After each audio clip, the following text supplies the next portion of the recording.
আমি প্রতিদিন দেখি এই ডিউটির সময় শুয়ে থাকে। আজকে চেক করে দেখি এই ডিউটির সময় অ্যাক্টিভ থাকে কিনা।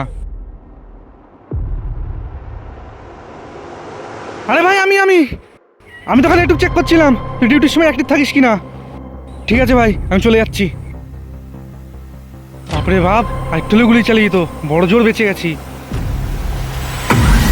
আরে ফৌজি তো এখানেই ঘুমাচ্ছে, বোমটা এখানেই সেট করে দিই, ঘুমোতে ঘুমোতে ফৌজি উপরে চলে যাবে।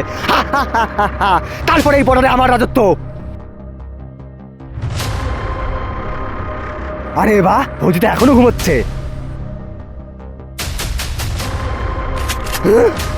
তুই কি ভাবলি আমি ঘুমাচ্ছিলাম? তুই হয়তো জানিস না ইন্ডিয়ান আর্মি ঘুমালেও চোখ খুলে ঘুমায়। ফৌজি আমাকে মারিস না, আমাকে ছেড়ে দে। ঠিক আছে, এমনিতেও কাউকে মারার ইচ্ছা নেই। তুই একটা কাজ কর, এখান থেকে জিনিসপাতি গুটা আর যা এখান থেকে।